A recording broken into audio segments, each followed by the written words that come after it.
اب یہ بھی بتا دو کہ وہ لڑکی کون ہے جو وادی کے گیٹ پر پکڑی گئی تھی؟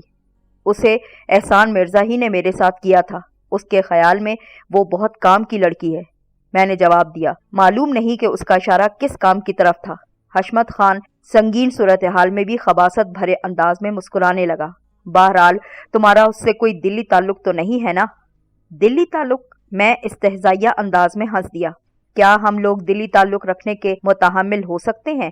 بڑے کام کی بات کی تم نے، وہ دوستانہ لہجے میں بولا، گویا میرا اندازہ بالکل درست تھا۔ تمہارا اس سے ذرا سا بھی قلبی تعلق ہوتا نا تو تم کبھی بھی اسے ڈھال بنا کر بستی میں داخل نہ ہونے پاتے۔ پھر اس نے اس شخص کو اشارہ کیا جو مجھے ہوش میں لایا تھا۔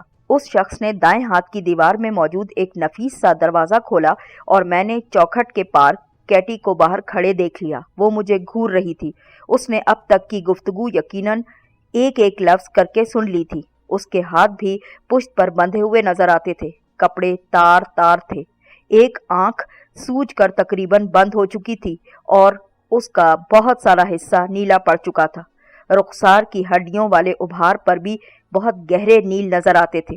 نچلا ہونٹ پھٹ چکا تھا اور اس سے خون کی ایک لکیر نرخرے تک آ کر خشک ہو چکی تھی۔ پیشانی پر ایک گومڑا صاف نظر آتا تھا اور بال جھاڑ جھنکاڑ کی طرح الجھے نظر آتے تھے۔ اسے یقیناً بری طرح مارا پیٹا گیا تھا اور اس کی حالت بتا رہی تھی کہ اس کی جگہ کوئی عام لڑکی ہوتی نا تو شاید اس وقت اس میں اپنے پیروں پر کھڑے ہونے کی سکت بھی نہ ہوتی۔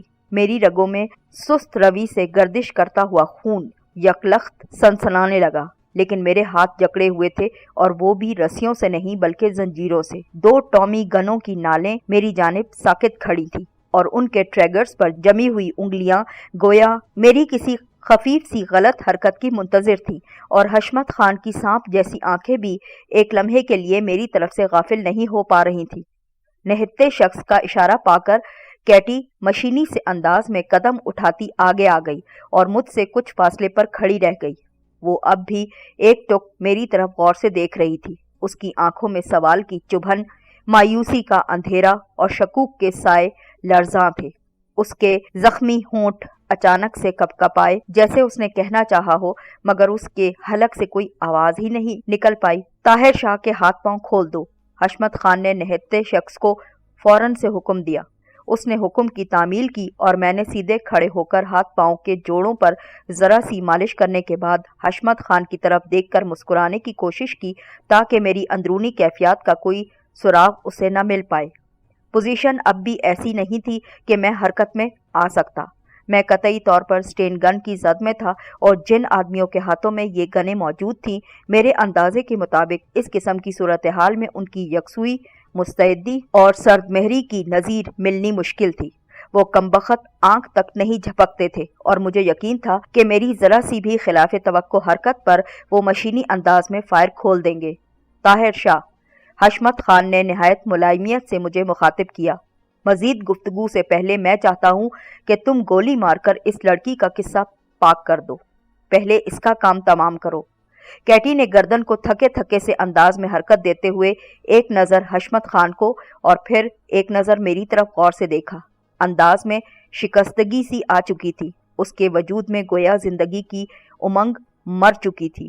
حشمت خان نے اپنے دیوان کے موٹے گدے تلے سے ایک ریوالور نکالا اور میری طرف اچھالتے ہوئے کہنے لگا، میں نے تم پر اعتماد تو شروع کر دیا ہے، لیکن اتنا بھی نہیں کہ تم اس ریوالور کا غلط استعمال بھی کر سکو گے۔ نہایت محتاط رہنا اور ریوالور کو غلط سمت میں ذرا بھی حرکت دینے کی کوشش مت کرنا، ورنہ خواہ مخواہ تمہاری قیمتی زندگی آن کی آن میں ضائع ہو جائے گی۔ اس نے ریوالور میری طرف اچھال دیا، جسے میں نے نہایت احتیاط سے کیچ کر لیا۔ لیکن کیا لڑکی کو قتل کرنا ضروری ہے؟ میں نے اس سے سوال کیا۔ ہاں، یہی تو اس بات کا ثبوت ہوگا کہ تم نے وفاداری تبدیل کر لی ہے، حشمت خان نے فیصلہ کن لہجے میں کہا، اور یہ کہ تم میرے ساتھ معاہدے میں سنجیدہ ہو چکے۔ ہر اہم معاہدے میں آخر دکھانے کے لیے کچھ تو ہونا چاہیے نا؟ ٹھیک ہے، جیسے تمہاری مرضی، میں نے لاپرواہی سے کہا اور ریوالور سے کیٹی کے سینے کا نشانہ لے لیا۔ میرے خیال میں آخری جدوجہد کا اور کوئی موقع مجھے میسر نہیں آ سکتا تھا۔ اس لیے میں نے یکلخت ہی گھٹنوں کے بل گرتے ہوئے ریوالور کو قوس کی شکل میں گھمایا اور نشانہ لینے کا چونکہ کوئی موقع نہیں تھا اس لیے اندازاً حشمت خان کی طرف رخ ہوتے ہی میں نے ٹریگر دبا دیا۔ دھماکہ ضرور ہوا لیکن وہ میری کھوپڑی کے کسی حصے میں ہوا تھا۔ ریوالور سے محض ایک ہلکی سی کلک کی آواز سنائی دی۔ ریوالور خالی تھا۔ دوسری طرف جو آواز میں نے سنی وہ حشمت خان کی زہریلی ہنسی کی تھی۔ میں یہی دیکھنا چاہتا تھا، یہی۔ اب مجھے یقین ہو چلا کہ تم مر سکتے ہو لیکن میرے ساتھ نہیں مل سکتے۔ حشمت خان اور اس کے محافظوں کا خیال یہ تھا کہ حیرت کے اس جھٹکے سے میرے اعصاب چند لمحے کے لیے ضرور مختل ہو جائیں گے، لیکن میں نے ایک لمحہ بھی ضائع نہ کیا اور میرا رخ گو کہ حشمت خان کی طرف تھا، لیکن میں نے نیم دائرے میں گھومتے ہوئے خالی ریوالور ایک سٹین گن والے کے منہ پر زور سے دے مارا۔ 4.5 کا ریوالور خوب وزنی تھا، یقیناً ایک بڑے ہتھوڑے کی طرح اس کے منہ پر جا پڑا۔ ریوالور پھینکتے ہی میں لڑک کر اپنی جگہ سے ہٹ چکا تھا۔ کچھ میری اس حکمت عملی سے اور کچھ امداد غیبی سے میں موت کے منہ میں جانے سے بچ چکا تھا۔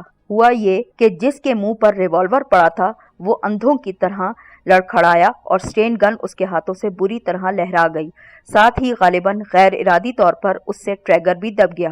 اس وقت گن کا رخ اس کے اپنے ایک ساتھی کی طرف ہو چکا تھا۔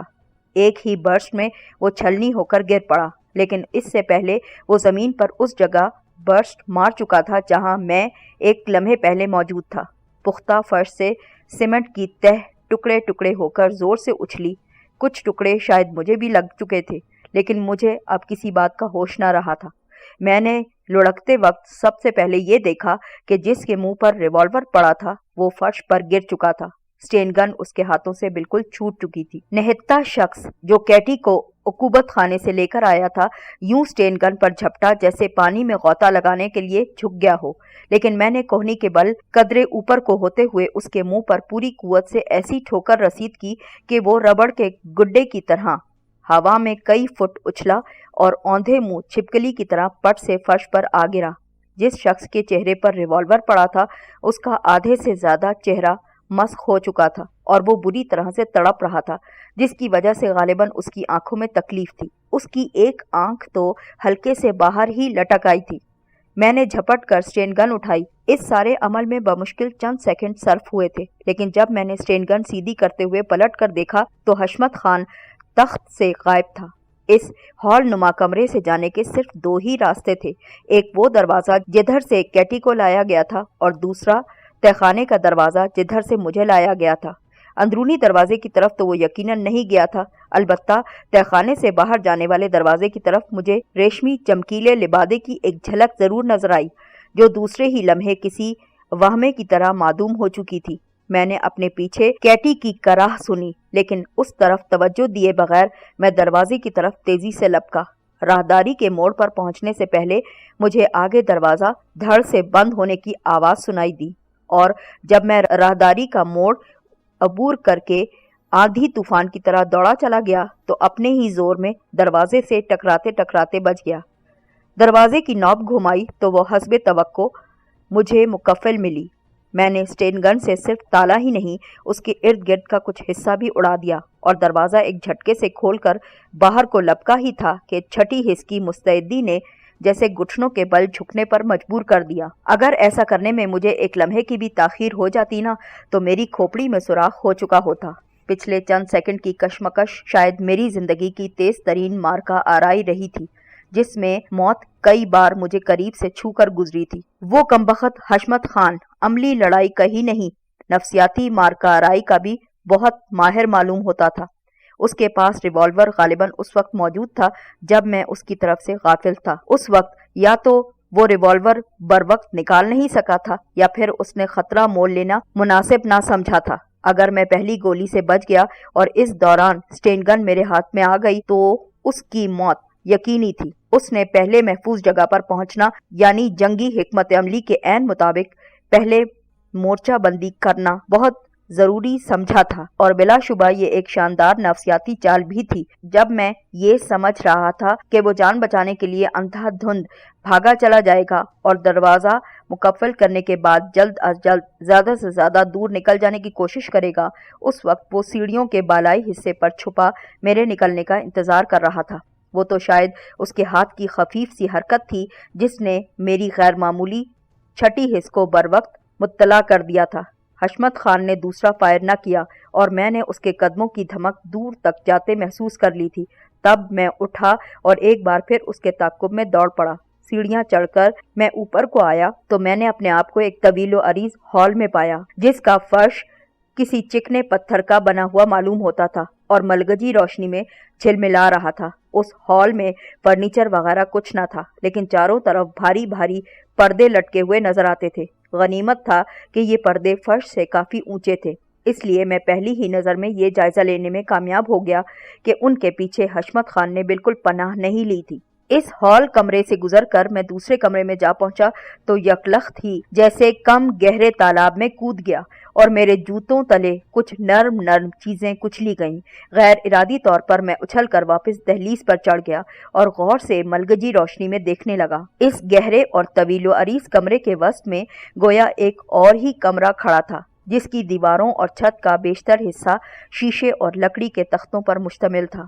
اس حصے کے اندر کا منظر انسان کی جلد تلے سرسراہٹ پیدا کر دینے کے لیے کافی تھا۔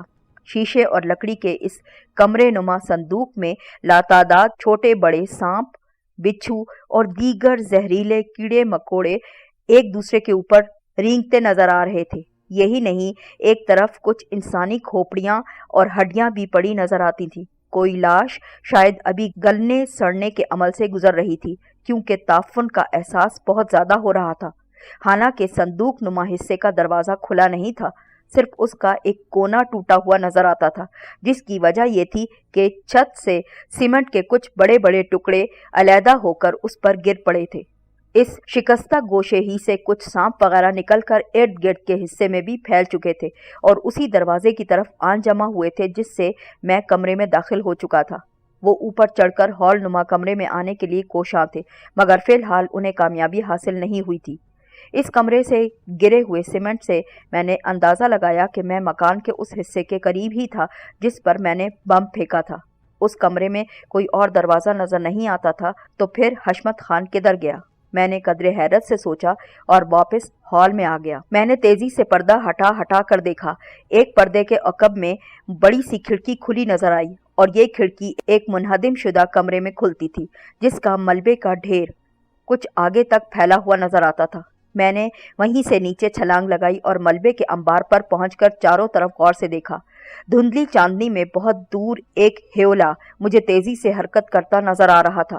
ویسے تو اسے پہچاننا شاید ممکن نہ ہوتا، لیکن اس کا لمبا چوڑا لبادہ جس طرح ہوا میں لہراتا چلا جا رہا تھا، اس کی وجہ سے میں نے اسے بآسانی پہچان لیا کہ وہی حشمت خان تھا۔ اس کی رفتار حیران کن تھی۔ زمین پر تو اس کے قدم گویا پڑتے ہی نہ تھے اور وہ کچھ اوپر ہی اوپر کو اڑا چلا جا رہا تھا۔ اس کا رخ جنگل کی طرف تھا جس کی لمبائی چوڑائی کا مجھے کچھ اندازہ نہ تھا، اور اگر ایک بار حشمت خان جنگل میں داخل ہو جاتا تو پھر میں یقین سے نہیں کہہ سکتا تھا کہ میں اکیلا اسے تلاش بھی کر سکوں گا۔ بستی کی سمت میں کہیں دور سے ہوا کے دوش پر مجھے اجتماعی نعرے بازی کی آوازیں وقفے وقفے سے سنائی دیتی تھی۔ سنڈریلا اپنی حکمت عملی کے مطابق اپنی بگڑی ہوئی بازی سنوارنے میں مصروف نظر آتی تھی، یا شاید وہ اپنا کام مکمل بھی کر چکی تھی۔ حشمت خان کا معاملہ شاید اس نے مکمل طور پر مجھ پر چھوڑ دیا تھا۔ شاید اس کا خیال یہی تھا کہ اس ضمن میں مجھے کسی کمک کی کوئی ضرورت نہیں تھی۔ کمک کی ضرورت تو واقعی مجھے نہ تھی، لیکن اس علاقے میں اجنبی ہونا قدم قدم پر میرے آڑے آتا تھا۔ میں نے اپنی توانائی مجتمع کی اور حشمت خان کے پیچھے ہی دوڑ پڑا۔ جنگل میں پہنچ کر مجھے قدرے اطمینان ہوا کہ اس مقام پر جنگل اس سے بھی کم گھنا تھا جہاں میں ایک مرتبہ داخل ہو چکا تھا۔ تاہم حشمت خان نہ جانے کس طرف کو نکل چکا تھا اور مجھے نظر نہیں آتا تھا، لیکن ایک چیز میری رہنمائی مستقل کر رہی تھی اور وہ تھی پرندوں کی آواز۔ حشمت خان گو کہ درندہ نہ تھا، نہ ہی وہ کوئی آواز نکال رہا تھا اور نہ ہی درختوں پر چڑھنے کی کوشش کر رہا تھا، مگر پرندے اپنے آرام کے وقت کسی بھی بھاگ دوڑ کو کبھی پسند نہیں کرتے اور فوراً ہی شور شرابہ یا کم از کم چوں چراں تو ضرور شروع کر دیتے ہیں۔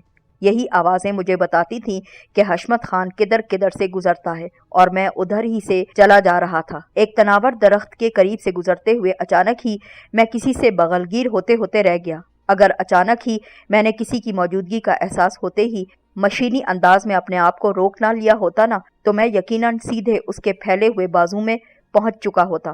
وہ ایک نہایت جسیم ریچھ تھا جو موٹے تنے کے پیچھے نہایت مکارانہ انداز میں چھپا ہوا پچھلی دونوں ٹانگوں پر کھڑا نظر آتا تھا۔ یہ یقیناً انہی درندوں میں سے ایک تھا جن کا ذکر میں نے سنڈریلا کے مکان پر حشمت خان کی زبانی سن رکھا تھا اور جن میں سے ایک آدھ پہلے ہی میرے ہاتھوں مارا جا چکا تھا۔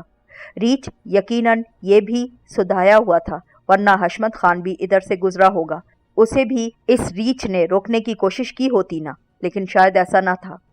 ریچھ نے دیکھا کہ میں اس کے بازوؤں کے حلقے میں پہنچنے سے بال بال بچ گیا ہوں تو وہ فوراً مجھ پر جھپٹا، لیکن اس کے مجھ تک پہنچنے سے پہلے سٹین گن کی گولیاں اس کے جسم کے آر پار ہو چکی تھی۔ وہ چاروں شانے چت گر پڑا تھا۔ اس کے گرنے سے زمین میں خاصی دھمک پیدا ہوئی تھی۔ اس کے چاروں ہاتھ پیر سختی کی کیفیت میں ایک دوسرے سے آن ملے اور وہ گٹھری سی بن چکا تھا، لیکن دوسرے ہی لمحے ڈھیلا بھی پڑ گیا۔ گوشت کے اس چھوٹے سے پہاڑ کے نیچے خون کا تالاب بھی بہنا شروع ہو چکا تھا۔ میں نے اسے پھلانگا اور آگے دوڑنا شروع کیا، لیکن اچانک ہی مجھے رک جانا پڑا۔ پرندوں کی آوازیں جو میری رہنمائی کر رہی تھی یکلخت ہی تھم چکی تھیں۔ پورے جنگل میں ایسا اعصاب شکن سکوت چھا چکا تھا جیسے میلوں دور تک کوئی ذی روح موجود ہی نہ ہو۔ دراصل رات کے وقت سٹین گن کی تڑتڑاہٹ اس مقام پر کچھ زیادہ ہی خوفناک محسوس ہو رہی تھی اور پرندوں نے اچانک سے دم سادھ لیا تھا۔ اب میری سمجھ میں نہیں آ رہا تھا کہ اب مجھے کس طرف کو جانا چاہیے۔ حشمت خان نے خود ہی میری مشکل کو آسان کر دیا۔ وہ کمبخت کچھ ہی آگے کسی درخت کے پیچھے چھپا ہوا تھا۔ اسے امید رہی ہوگی کہ میں ریچھ کے شکنجے میں ضرور پھنس جاؤں گا اور مجھے ہلاک کرنے میں ریچھ کو اگر کوئی دقت پیش آئی تو وہ اس کا ہاتھ تو ضرور بٹائے گا، لیکن مجھے موت سے بچتے دیکھ کر اس نے ایک اور گولی داغ دی۔ یہ گولی شاید زندگی مجھ سے چھین کر لے گئی ہوتی، لیکن ایک تو شاید روشنی بہت کم تھی اور دوسرے راہ میں کسی نہ کسی زاویے سے کوئی نہ کوئی درخت بھی حائل نظر آتا تھا، اسی وجہ سے میں بچ گیا۔ یا پھر شاید یہ بھی وجہ نہ تھی، وجہ صرف اتنی سی تھی کہ نیلی چھتری والے نے ابھی میری زندگی اپنی امان میں رکھنے سے ہاتھ بالکل نہیں کھینچا تھا اور ابھی میری زندگی اسے مقصود تھی۔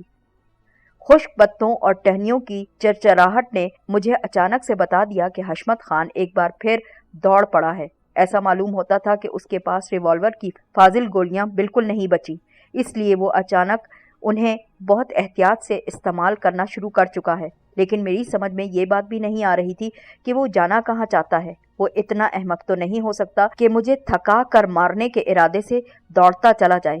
اگر وہ وادی سے فرار ہونے کا ارادہ رکھتا ہے تو اسے گیٹ کی طرف ہی جانا چاہیے تھا نا، کیونکہ میری معلومات کے مطابق وادی سے باہر نکلنے یا داخل ہونے کا یہی ایک راستہ تھا، یا پھر کوئی اور بھی خفیہ راستہ ہوگا جس کا علم صرف اور صرف حشمت خان کو ہی ہوگا۔ بہرحال اب میں اس کا سراغ پا چکا تھا۔ ایک جگہ رک کر میں نے اس پر فائرنگ بھی کی، لیکن درخت آڑے آ گئے۔ قریب پہنچے بغیر فائرنگ کا کوئی فائدہ نہ تھا۔ پھر اچانک ہی درختوں کا سلسلہ ختم ہوا اور چاندنی بلا رکاوٹ زمین تک پہنچتی دکھائی دینے لگی، لیکن روشنی کا سلسلہ بند ہوتے ہی حشمت خان مجھے صاف نظر آنے کے بجائے الٹا میری نظروں سے غائب ہو چکا تھا۔ میں جب اس مقام پر پہنچا جہاں وہ میری نظروں سے غائب ہوا تھا تو مجھے معلوم ہو چکا کہ وہ دراصل نشیب میں اتر چکا ہے۔ وہاں سے ایک تنگ سا خشک نالا شروع ہو رہا تھا جو بل کھاتا نہ جانے کہاں تک جا رہا تھا اور جس کی گہرائی بتدریج بڑھتی چلی جا رہی تھی۔ میں بھی اس نالے میں اتر گیا اور چند ہی قدم چل کر اپنے قد سے بھی زیادہ گہرائی میں اترتا چلا گیا۔ تاہم میں ہر ممکن تیز رفتاری سے دوڑنے کے باوجود سنبھلے رہنے کی بھی کوشش کر رہا تھا کہ اچانک ہی کسی گڑھے یا کھائی میں گر نہ پڑوں۔ حشمت خان بھی اب مجھے کہیں دکھائی نہیں دیتا تھا، کیونکہ خندق نما اس نالے میں پیچ و خم بہت زیادہ تھے اور وہ بھی مجھ سے کافی آگے تھا۔ اس کے راستے میں نہ جانے کتنے موڑ حائل تھے۔ اس نالے میں میرے اندازے کے مطابق میں کم از کم 1 میل کا فاصلہ طے کر چکا تھا جب میں نے محسوس کیا کہ اس کی گہرائی بتدریج کم ہونے لگی تھی اور پھر اچانک ہی میں نالے سے باہر نکل آیا۔